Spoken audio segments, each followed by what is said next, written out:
Bago tayo magsimula, kailangan nating aminin ang isang bagay na masakit tanggapin para sa maraming fans.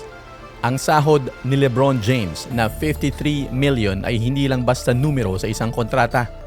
Ito ay isang pader. Sa edad na 41 years old, LeBron is still a god. Let that sink in. He's averaging numbers that shouldn't be humanly possible for someone who has been in the league for more than 2 decades. Pero sa payroll ng Lakers, ang pader na yan ang dahilan kung bakit wala silang bench. Wala silang depensa. At wala silang pagkakataong kumuha ng isa pang superstar. Pero heto ang hook mga kabasketball na magpapakilig sa bawat Laker fans na nanonood ngayon. May isang paraan para mangyari ang the unthinkable. Isipin mo to, Luka Doncic, ang bida sa opensa, si Giannis Antetokounmpo na ang monster sa depensa, at si LeBron James, siya ang magiging ultimate super role player.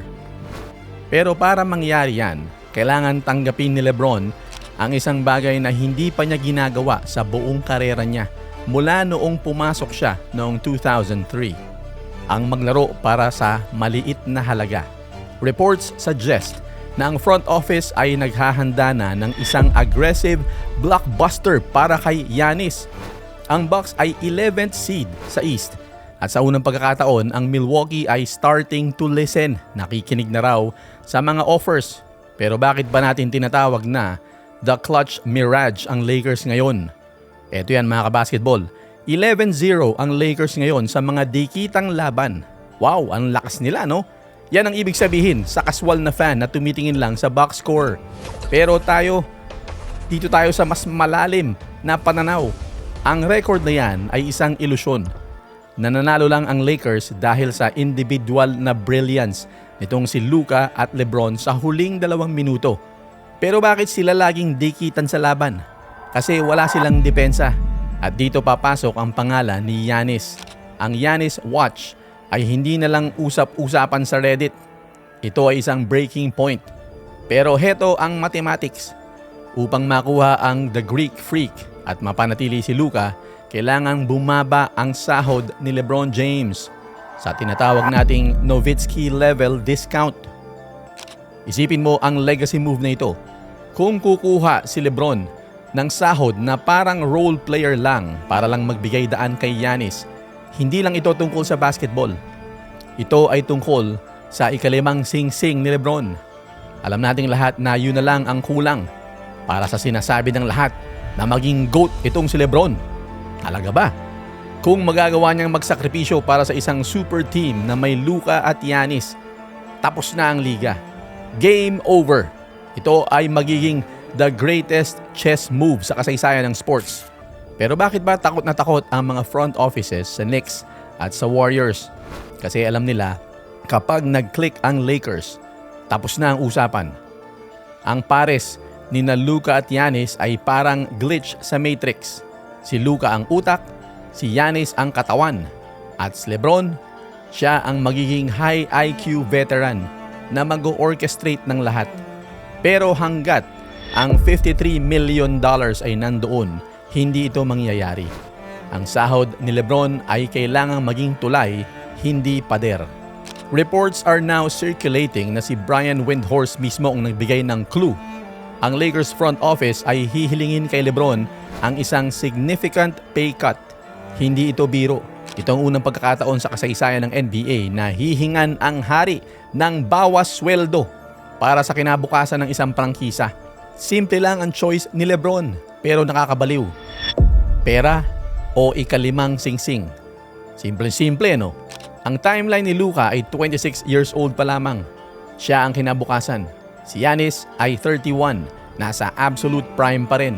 At si LeBron, he is the bridge. Let's look at the Giannis plot more closely. Ang Bucks ay hirap na at mukhang tapos na ang kanilang window. Sabi ng insiders, Giannis is ready for a new home. Ang Lakers, Warriors at Heat ay handa ng mag-all-in gamit ang lahat ng kanilang assets. Pero ang Lakers lang ang may the Luka factor. Ang partnership ni Luka at Giannis ay ang pangarap ng bawat NBA fan. Isang unstoppable force at isang immovable object.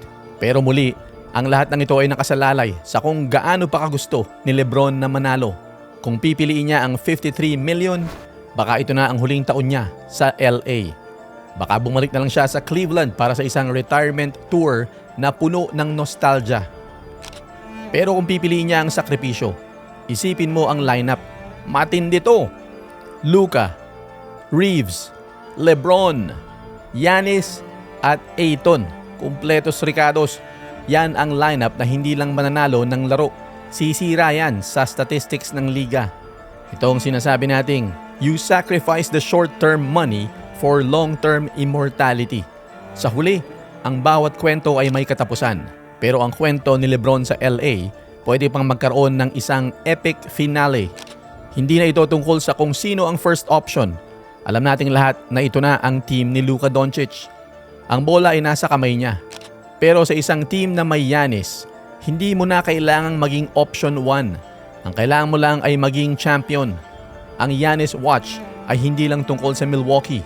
Ito ay tungkol sa kung gaano kabilis handang bitawan ni LeBron James ang kanyang financial dominance para yakapin ang kanyang basketball legacy. The king is still here, but the Greek freak is coming. At sa NBA, isa lang ang pwedeng mangyari. Para magsama-sama ang mga higante, kailangan ng isang taong marunong mag-let go ng pride at pera. Is LeBron James that man? Si LeBron ba yung tao na yan? Yan ang tanong. Is he willing to play for 10 or 15 million just to see a parade in Staples Center for one last time? Or is the 53 million shadow too big for even the king to step out of? The math says it's impossible under the current CBA. The rumors say it's coming behind closed doors. And soon, very soon, the Lakers will have to decide. Ito, alin man sa dalawa. The future with Luka and Giannis or a slow, expensive sunset with the king. Ang sustainable duo ni LeBron at Luka ay panaginip lang na kulang sa depensa.